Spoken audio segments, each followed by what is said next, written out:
আজ থেকে কক্সবাজারে শুরু হয়েছে 3 দিনের সম্মেলন রোহিঙ্গা বিষয়ক। এই সম্মেলনটিতে আগামী কালকে কিন্তু বাংলাদেশ সরকারের প্রধান উপদেষ্টা ডক্টর মোহাম্মদ ইউনূস প্রধান অতিথি হিসেবে আসার কথা রয়েছেন এবং পরদিন এই সম্মেলনটি শেষ হবেন। আপনারা জানেন আগামীকালকে 25 অগাস্ট সেই রোহিঙ্গা বাংলাদেশে আসার 8 বছর হতে চলছে এবং এই 8 বছরের এই বিশেষ দিনটিকে ঘিরে বিশ্বব্যাপী রোহিঙ্গা ইস্যুটি আবার আসলে আলোচনায় আসছে।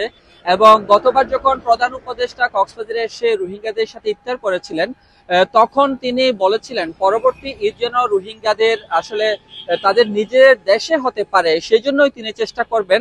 এরই ধারাবাহিকতায় তিনি অনেকগুলো কার্যক্রম করেছেন এবং সেই কার্যক্রমেরই আরো একটি অংশ হচ্ছে কক্সবাজারে একটি আন্তর্জাতিক সম্মেলন। এই সম্মেলনটি কে ঘিরে রোহিঙ্গা এবং রোহিঙ্গাদের মধ্যে যেমন আশার সঞ্চার হয়েছে, কক্সবাজারের যে রোহিঙ্গা বিষয়ক যে রোহিঙ্গা শরণার্থীদের জন্য যে RRC অফিস, শরণার্থী ত্রাণ প্রত্যাবাসন কমিশনারের যে কার্যক্রম সেগুলোতেও কিন্তু বেশ কিছু জোরালো ভূমিকা শুরু হয়েছে। বিশেষ করে রোহিঙ্গাদের যে খাদ্য সংকট বা তাদের জন্য বরাদ্দ কম হয়েছিল সেগুলো কিভাবে বাড়ানো যায় যতদিন পর্যন্ত তারা প্রত্যাবাসন না হয়, এবং তাদের প্রত্যাবাসনের জন্য আন্তর্জাতিক একটি চাপ তৈরি করার জন্য কিন্তু এখানে ভূমিকা রাখছে।